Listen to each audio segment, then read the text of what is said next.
Você ouvirá agora uma palavra que foi ministrada na Missão da Fé Apostólica da cidade de Balneário Pissarras.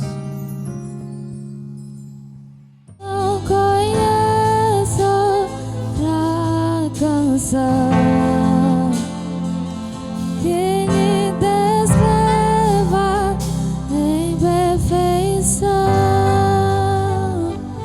Eu não conheço outra canção que me descreva em perfeição. Aleluia, glória a Deus. Paz do Senhor Jesus, irmãos. Boa noite a todos. Tá todo mundo bem nessa noite? Ai, aleluia, glória a Deus. Gostaria que vocês abrissem comigo a palavra do Senhor em Lucas capítulo 22, verso 47. Obrigado, rapazes. Lucas capítulo 22, verso 47.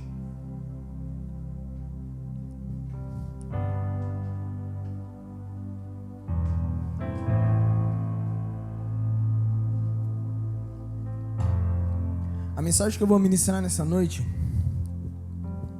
é uma mensagem que há muitos anos mesmo, eu escutei e fui muito abençoado através dessa mensagem, através desse assunto. Ao longo da vida, nós naturalmente vamos tendo sonhos. Se eu perguntasse aqui, quem aqui, em algum momento da vida, ou exatamente nesse momento da vida, já sonhou? A resposta seria 80%, se não 100% de todos os que estão aqui. E a verdade é que todos os que param de sonhar, o desejo que vem depois é o desejo da morte. Pode ver que uma pessoa que tem o desejo de fazer isso é uma pessoa que naturalmente já não sonha mais. As esperanças se esvaiaram. Pessoa que não tem mais expectativa para o seu futuro. Mas Deus, Ele está continuamente nos chamando a sonhar. E eu escutei essa mensagem, como eu disse para vocês, há muitos anos atrás. Foi através de um homem chamado Presbítero Sandro. Eu me lembro até hoje, estava começando a minha caminhada. Eu ainda não conhecia a MFA, nem de Itajaí. Foi um pouco antes de 2013. Conhecia pouco o pastor Everton, bem distante. E só que eu comecei a querer ser pregador. Então a minha manhã e tarde era no computador ainda, aqueles de tela grande. E ali era escutando Marco Feliciano. E à noite, o meu maior desejo ver pregando era aquele Presbítero Sandro. O cara me inspirava demais. Eu gostava de ver muito ele pregar. E ele pregou essa mensagem há muitos anos atrás. Há mais de 8 anos atrás. E essa mensagem ficou no meu coração. A essência dela, não ela por completo. E eu quero falar com vocês essa noite. É justamente sobre sonhos de pessoas. Porque Deus, Ele me trouxe. Quando o pastor Everton comentou comigo que eu iria estar ministrando a palavra nessa noite, o Espírito Santo me trouxe na hora essa palavra. E é essa palavra que eu quero compartilhar com você. Lucas capítulo 22, verso 47. Lucas 22, 47. Estando ele ainda a falar, surgiu uma multidão. E um dos 12, que se chamava Judas, ia adiante dela. E chegando-se a Jesus para beijar. E Jesus lhes disse: Judas, com um beijo traz o filho do homem? Verso 49. E vendo os que estavam com ele e o que ia suceder, disseram-lhe: Senhor, feriremos a espada? Verso 50. E um deles, Pedro, feriu o servo do sumo sacerdote, chamado Malco, e cortou-lhe a orelha direita. Verso 51. E respondendo Jesus, disse: Deixai-os, basta. E tocando-lhe a orelha, o curou. Verso 52. E disse Jesus aos principais dos sacerdotes e dos capitães do templo e anciões de todos que estavam ali, que tinham ido contra ele, inclusive o servo do sumo sacerdote, porque muitos dizem que eu era o soldado nessa passagem, mas era o servo do sumo sacerdote. Saíste como a um salteador, com espadas e varapaus, tendo estado todos os dias convosco no templo, e não estendestes as mãos contra mim, mas agora é a vossa hora e o poder das trevas. Esse é o texto que eu quero falar com vocês. Para início de tudo, eu vou voltar lá no começo da história, onde você conhece um pouco, que é justamente a história da humanidade. A Bíblia diz que Deus cria o homem. Eu consigo imaginar que quando Deus ele cria o homem, e o reflexo de ele olhar para o homem e ver que o homem estava só, era justamente o reflexo, imagino eu, de como ele se viu na eternidade, a necessidade dele de criar o homem. Porque Deus tinha os anjos, Deus é um ser perfeito, completo, absoluto, dono de toda a eternidade. Então Deus em nenhum momento poderia criar alguém. Mas imagino eu que Deus ele quis de alguma maneira esboçar amor. E a maior prova de que ele esboça amor é justamente que ele dá o poder da decisão na mão do homem, se ele quer ou não adorar a Deus. Então Deus de alguma maneira ele quer esboçar amor. Aí ele cria um ser que é a sua imagem e semelhança, que chama de homem. Ao longo dos tempos, não dá para saber quantos anos, minutos, dias, mas a Bíblia diz que Deus vê que o homem está só. E Deus ele coloca uma companheira ao lado do homem. E o homem, dentro do projeto inicial de Deus, a Bíblia diz que o homem cai. Ali nós já vemos um sonho, um desejo de algo que aparentemente era para dar totalmente certo e de repente é frustrado. O homem peca, é expulso do jardim, você conhece a história. Logo depois disso, a história vai falar acerca de outros homens. Todos esses homens que eu vou falar para vocês foram homens que sonharam. E todos esses sonhos que eles tiveram foram justamente sonhos dentro do sobrenatural. Porque tudo aquilo que for fácil e simples não precisa da mão de Deus. Nós mesmos fazemos. Mas todas as vezes que Deus ele sonhou foi em pró do conjunto. Foi em pró da humanidade. Mas Deus sempre levantou um homem ou uma mulher para que pudesse operar esse sonho.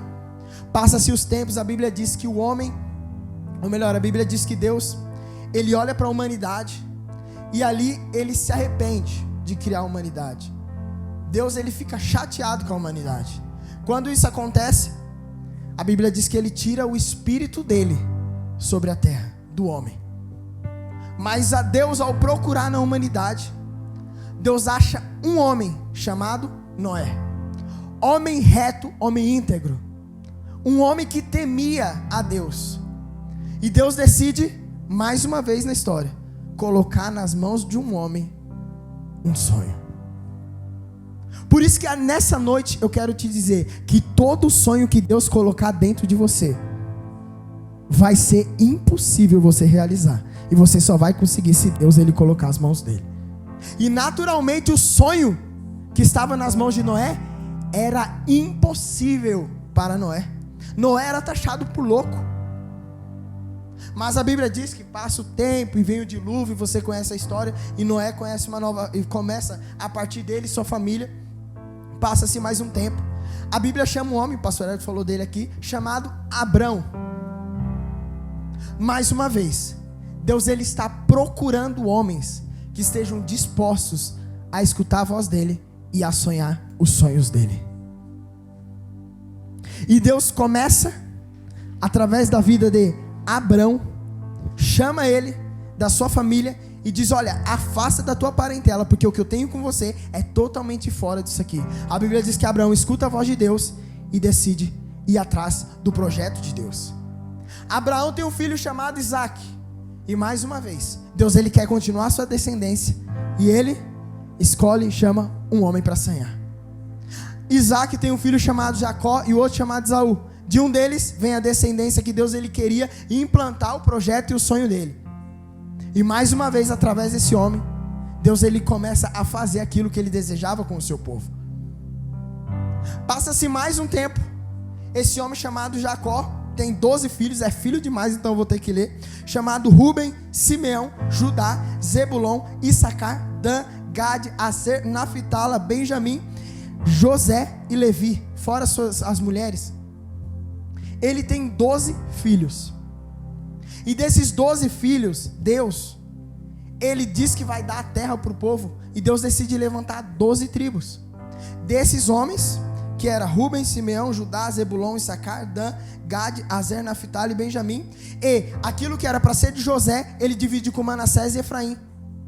E o povo de Levi, grava isso, de Levi fica sem nenhuma herança. O povo aparentemente, aquela tribo, todas as outras ganharam espaços de terra. A gente sonha em ter a nossa casa, ter o nosso espaço, ter o nosso cantinho, não é assim? E de repente esse povo é o único povo que não tem nenhum pedaço de terra. Mas Deus diz: espera, porque a herança de vocês não é aqui, a herança de vocês sou eu. Então Deus começa ali a implantar o projeto dele sobre o homem. José, você conhece, um dos maiores sonhadores da Bíblia, mais uma vez começa a sonhar aquilo que Deus queria. Porém, quando José morre, é trocado Faraó, e esse Faraó se esquece de tudo aquilo que José fez. E ele começa, ao invés de cuidar do povo judeu, ele agora começa a judiar do povo judeu. O povo judeu passa por um período terrível de perseguição contra ele. Ou melhor, justamente por Faraó. E aí a Bíblia diz que quanto mais pressionado o povo ficava, mais eles clamavam a Deus.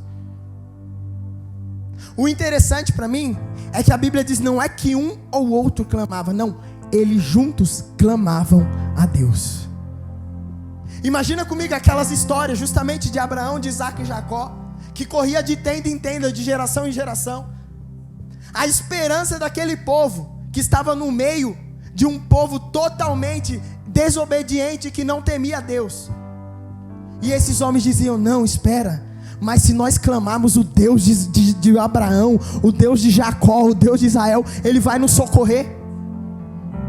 E a Bíblia diz que Deus, Ele escuta o gemido do povo. Aí mais uma vez, Deus vai levantar um homem.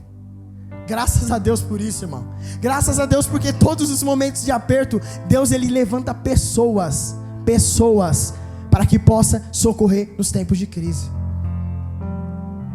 Agora só pode ser levantado por Deus quem se colocar à disposição de Deus. Moisés passa 40 anos em tratamento. Meu Deus, 4 dias de prova a gente já fica 40 anos Deus coloca Moisés nessas condições. Passa-se 40 anos, através de Moisés Deus decide chamar esse povo para a intimidade, para estar mais perto, porque esse é o propósito de Deus. Estávamos no discipulado, Igor e eu perguntei, Igor, qual que é o projeto, qual que é o intuito de Deus? Ele, Vitor, é justamente fazer com que nós venhamos aceitar Jesus e voltar ao estado de perfeição que Deus criou o homem. Eu digo, oxe, daqui a pouco nós vamos inverter e tu me discipula aqui. E aí você vê dentro desse contexto da história, Deus chamando o povo para a intimidade, mas o povo rejeita. O povo rejeita o pedido de Deus. Parando nisso aqui, quantas vezes a gente não rejeita o pedido de Deus? Eu não falo, começa por mim. Quantas vezes Deus nos chama para mais perto? Todas as vezes que Deus ele está nos chamando, é porque Ele quer tratar algo na nossa vida. Ele quer tratar algo na nossa alma. E às vezes Deus está nos chamando e nós estamos fazendo o quê? Nós estamos tampando os nossos ouvidos e vivendo a nossa vida como se nada tivesse acontecendo. Nós estávamos aqui orando agora pela mulher ali fora. E no meio da oração a mulher começa a chorar.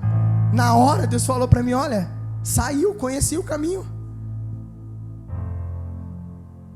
Por quê? Porque começa a rejeitar a intimidade. Quando a gente começa a rejeitar a intimidade, consequentemente nós vamos nos afastando de Deus. E o povo começa a se afastar daquilo que era a vontade de Deus. Aí Deus decide outro jeito. Então vamos fazer o seguinte, para que pelo menos viva aparentemente legal aqui, nós vamos estabelecer leis. E através da vida de Moisés, que escreve o Pentateuco ali, escreve os 5 primeiros livros da Bíblia, Deus começa a estabelecer leis. Isso pode, isso não pode, isso pode, isso não pode. Então um povo que poderia viver totalmente abaixo da graça e liberdade de Deus, agora tem que viver debaixo de lei de Deus. Deus, Ele não quer que você viva uma vida de evangelho e cristianismo regrada. Tem aquilo que está na palavra que nós temos que obedecer, sem dúvidas. Mas Deus não quer que você fique comendo da palavra fazendo careta. Deus quer que você se exponha ao lugar de intimidade. Pois quando nós nos expomos ao lugar de intimidade, nós começamos a amar a verdade dEle. Nós começamos a desejar mais dEle. E aí de repente, Deus cria leis. E aí dentro desse povo de Levi, que eu falei para vocês gravarem, Deus, Ele começa a levantar sacerdote. E esses homens faziam o quê? Esses homens, eles tinham com o intuito de receber aquilo que de fato o povo ofertava a Deus. De fato a reconciliação, o pastor Everton pregou aqui domingo sobre isso, que os sacerdotes recebiam ali o cordeiro que era bem cuidado por um ano, para que o pecado do povo fosse perdoado. E o sacerdote, ele tinha esse ofício e essa responsabilidade. Por isso que a herança deles era viver no tabernáculo e era a presença de Deus, porque só eles tinham. Uma vez por ano, o sacerdote, depois de toda aquela comemoração, aquele evento, aquele sacrifício, aquela oferta, aquele culto a Deus, o sacerdote vinha diante do povo e dizia: a paz em Israel. Então o relacionamento do povo era limitado. Mas nessa passagem aqui que nós lemos, nós vemos um homem que era servo do sumo sacerdote. Esse homem sonhou a vida inteira dele em ser um sacerdote, sumo sacerdote. Quando nós lemos essa passagem assim, a gente não lê, não repara nada. Era um homem, alguns evangelhos dizem o nome, outros não. Cortou a orelha direita, outros dizem que não diz que cortou, mas não diz qual. Mas quando nós nos atemos para os detalhes dessa passagem, nós entendemos a profundidade que é. Por quê? Porque o momento é Jesus sofrendo. Aí nós focamos Jesus sofrendo, Jesus suando sangue, todo o sacrifício de Jesus. De repente Jesus chega uma multidão, e no meio, na frente dessa multidão está Judas.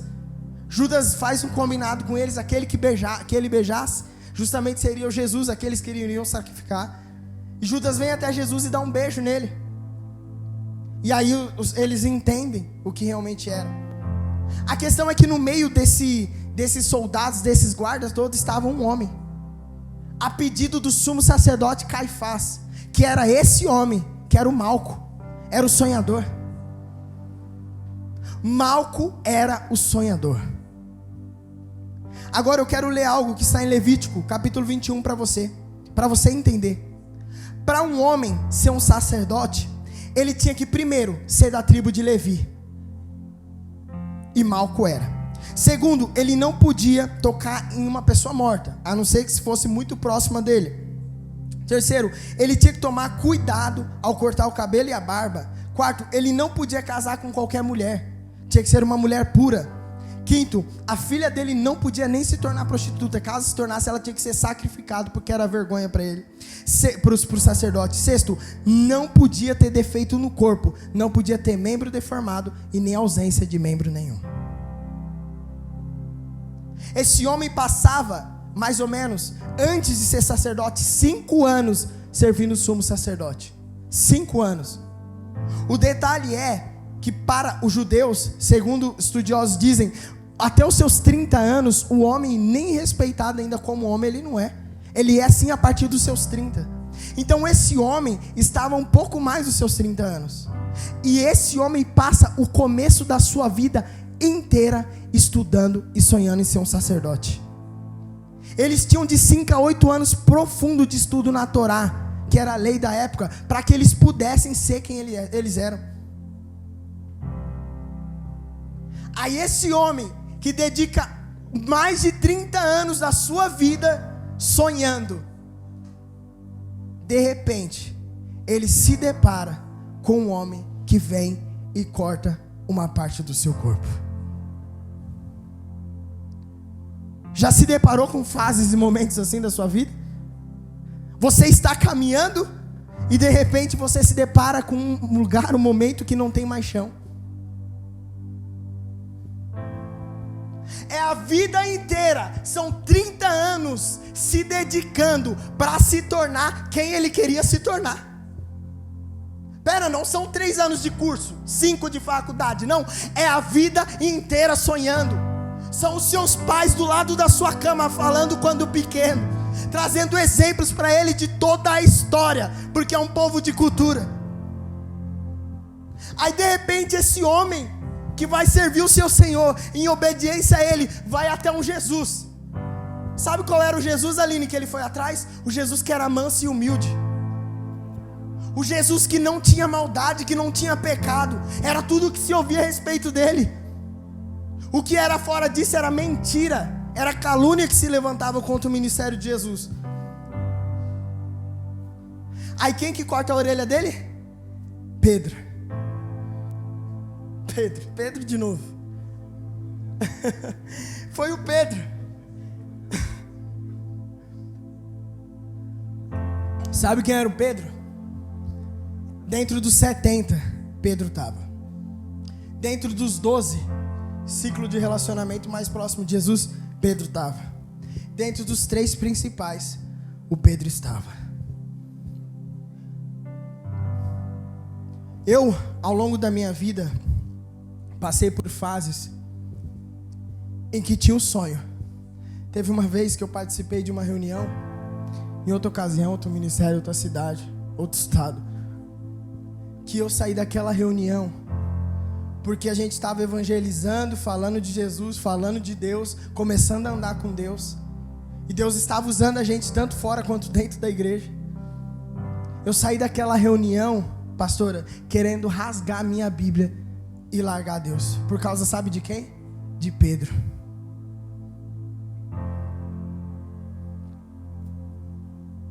Eu quero te dizer essa noite, para você que entrou aqui machucado com a igreja, que o Pedro pode ter falhado, mas eu tenho 2 coisas para te dizer. Primeiro, nós devemos olhar para aquele que é o consumador da nossa fé. Segundo, esse Pedro está só no processo, irmão. Esse Pedro está só começando a entender aquilo que Deus quer, porque hoje ele está cortando a orelha, mas amanhã ele vai estar levantando o coxo, amanhã ele vai estar curando o cego, amanhã ele vai estar pregando, e mais de 3.000 almas sendo aceitas através do sermão daquele homem. É essa que é a igreja do Senhor Jesus. Pelo amor de Deus, não espera a perfeição aqui dentro, não espera, mas nós devemos como igreja nos ajuntar, pois o nosso Rei dos Reis e Senhor dos Senhores está voltando para nos buscar, e todos os dias nós temos que ser melhores. Mas de vez em quando aparecem alguns Pedros, Gabriel, querendo cortar nossos sonhos, aquilo que nós construímos ao longo de toda a nossa vida. Aí aparece um Pedro e destrói tudo aquilo que nós sonhamos, destrói tudo aquilo que de fato Deus, Ele estava querendo construir.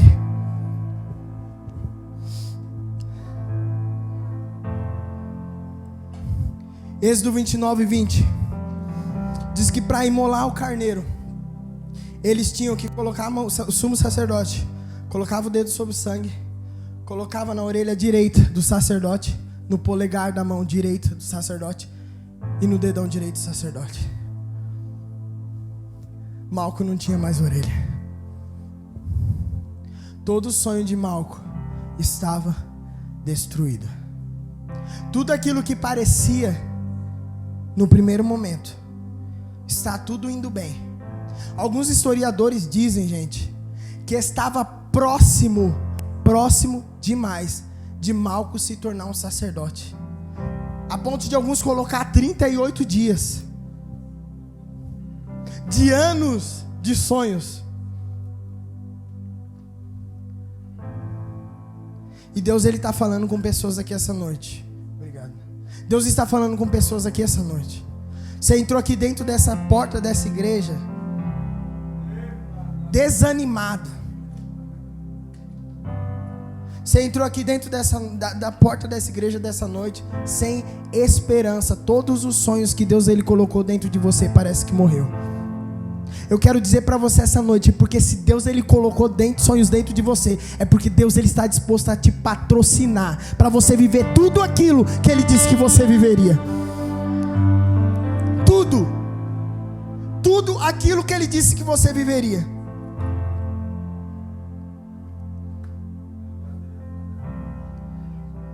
Mas o interessante é que quando Pedro corta, aí tem alguém, irmão, que está lá, que é o Rei dos Reis, que é o Deus Todo-Poderoso, que depois que a gente tem encontro com Ele, nós nunca mais conseguimos ser o mesmos. Nunca mais dá para ser o mesmo, depois que nos encontramos com Ele. Sabe o que Jesus faz? Jesus, Ele diz, gente, espera, calma, Malco, todos os seus anos de sonhos não foram frustrados, não. Espera só um pouquinho. Eu vou pegar com a minha própria mão e eu vou colocar de novo na tua cabeça. Ei, Deus está pegando os teus sonhos hoje pela mão e dizendo, eu estou no controle de tudo. Eu estou no controle de tudo. Pode voltar a sonhar. Pode voltar a sonhar. Não é o anjo que vai vir e vai restabelecer. Não, é o próprio Jesus que pega pelas mãos e coloca de novo. É Ele mesmo corrigindo o erro do seu discípulo. É o próprio Jesus que se responsabiliza. E graças a Deus por isso. Porque nós como igreja nós cometemos erro. Mas nós temos alguém que é perfeito e nos justifica. Nós temos alguém que é perfeito, pleno em tudo que é, em tudo que faz. Deus está dizendo para você nessa noite, ei, pode voltar a sonhar os sonhos de Deus. Pode voltar a sonhar aquilo que Deus ele colocou dentro de você. Sacode a poeira nessa noite e entenda que tudo aquilo que Deus ele falou que iria fazer, Ele vai fazer. Ele vai fazer. Até aqui foi a parte de um pouco da essência da mensagem que eu escutei anos atrás. Mas Deus ele falou para mim, Vitor, não para por aí. Porque tem pessoas que entenderam o meu propósito para a vida delas e têm sonhado sim os meus sonhos. Mas tem pessoas que têm batido cabeça até os dias de hoje porque têm sonhado os sonhos dela e não têm sonhado os meus. Sabe, eu imagino Jesus, eu vou explorar agora a minha imaginação e imagina comigo também. Jesus colocando a orelha dele de novo e olhando no fundo dos olhos dele e dizendo, olha, todo o teu sonho até hoje seria como um vazio, mas eu estou indo resolver isso agora, porque eu estou indo até aquela cruz, e quando eu dizer que está consumado, o véu do templo vai se rasgar. Sabe o que ele está dizendo? Tudo que você sonhou até hoje, e não é da minha vontade, pode ficar tranquilo, porque a partir de hoje eu coloco os meus sonhos dentro de você. Porque a vida de Malco nunca mais foi a mesma, nunca mais.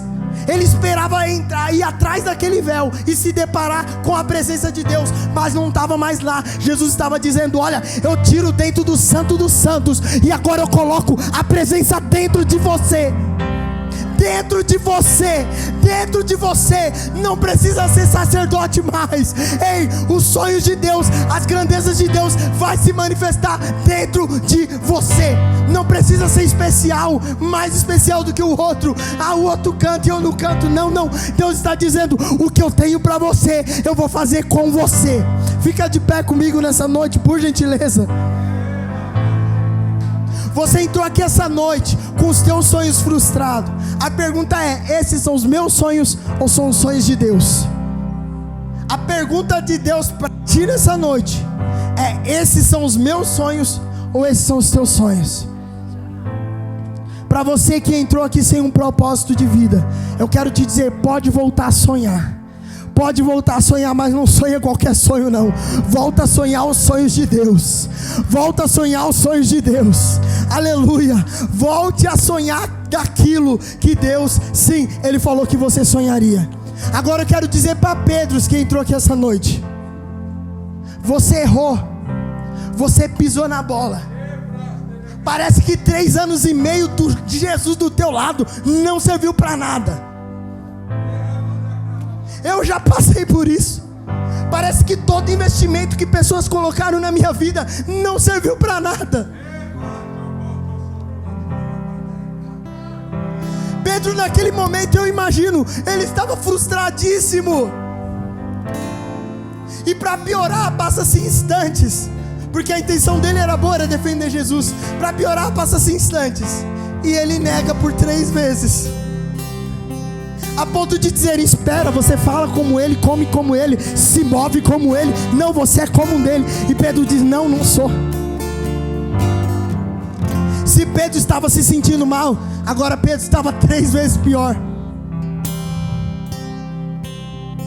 A Bíblia diz que Jesus entrega o seu espírito, se entrega naquela cruz.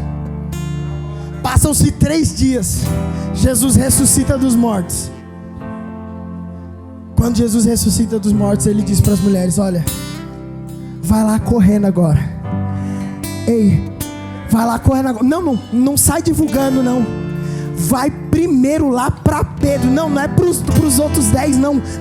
É diretamente para Pedro. Diz o seguinte: eu morri, mas eu ressuscitei. E é o seguinte: Pedro, você está perdoado. Pedro, você está perdoado. Pedro, o que você cometeu, ei, eu me entreguei na cruz para que você se tornasse um novo homem.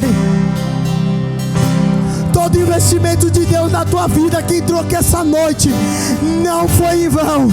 Jesus está dizendo para você: eu te perdoei, eu te perdoei, eu te chamei. Para de olhar para baixo e começa a olhar para frente, porque eu, Deus, estou cuidando do teu futuro. Aleluia. Aralabassuri pitere plavase. Aramanduri plefon que anarastui de que ne saio naruto.